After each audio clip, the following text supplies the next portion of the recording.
move on to the next question. Go ahead. Hi, my name is Jenny. I'm a sophomore, and this is for all three of you.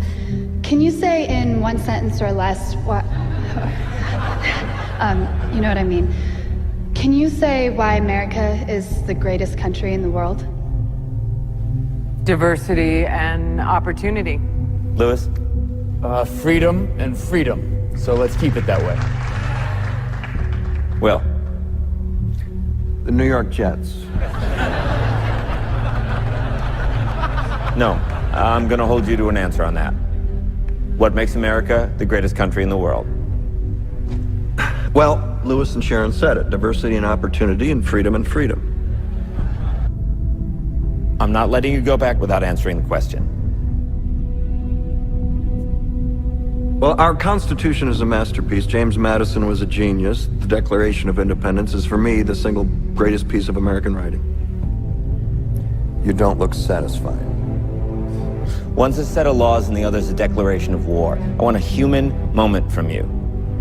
What about the people? Why is America not the greatest country in the world, Professor? That's my answer. You're saying... Yes. Let's talk about... Fine. Sharon, the NEA is a loser. Yeah, it accounts for a penny out of her paycheck, but he gets to hit you with it anytime he wants. It doesn't cost money. It costs votes. It costs airtime, column inches. You know why people don't like liberals? Because they lose. If liberals are so f***ing smart, how come they lose so goddamn always? Hey, and with a straight face, you're gonna tell students that America is so star-spangled awesome that we're the only ones in the world who have freedom? Canada has freedom. Japan has freedom. The UK, France, Italy, Germany, Spain, Australia, Belgium has freedom. So 207 sovereign states in the world, like 180 of them have freedom. All right. And yet you, sorority girl, just in case you accidentally wander into a voting booth one day, there's some things you should know. And one of them is, there is absolutely no evidence to support the statement that we're the greatest country in the world. We're 7th in literacy, 27th in math, 22nd in science, 49th in life expectancy, 178th in infant mortality, 3rd in median household income, number 4 in labor force, and number 4 in exports. We lead the world in only 3 categories: number of incarcerated citizens per capita, number of adults who believe angels are real, and defense spending, where we spend more than the next 26 countries combined, 25 of whom are allies. Now, none of this is the fault of a 20-year-old college student, but you nonetheless are, without a doubt, a member of the worst generation ever. So when you ask what makes us the greatest country in the world, I don't know what the f*** you're talking about. It sure used to be. We stood up for what was right. We fought for moral reasons. We passed laws, struck down laws for moral reasons. We waged wars on poverty, not poor people. We sacrificed. We cared about our neighbors. We put our money where our mouths were, and we never beat our chest. We built great big things, made ungodly technological advances, explored the universe, cured disease, and we cultivated the world's greatest artists and the world's greatest economy. We reached for the stars, acted like men. We aspired to intelligence. We didn't belittle it. It didn't make us feel inferior. We didn't identify ourselves by who we voted for in the last election, and we didn't scare so easy.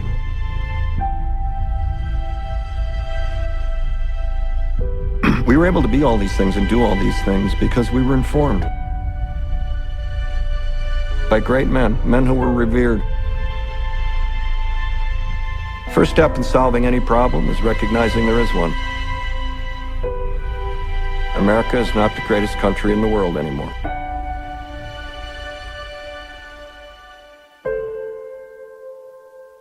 Enough?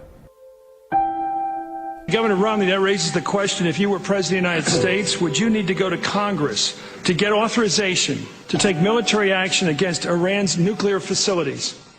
You sit down with your attorneys and tell you what you have to do. I'm not a Supreme Court justice, so I'm not going to put my constitutional law professor hat on here. You know, we're going to let the lawyers sort out what he needed to do and what he didn't need to do. But so I don't even have to get to the constitutional question. This idea of going and talking to attorneys totally baffles me. Why don't we just open up the Constitution and read it?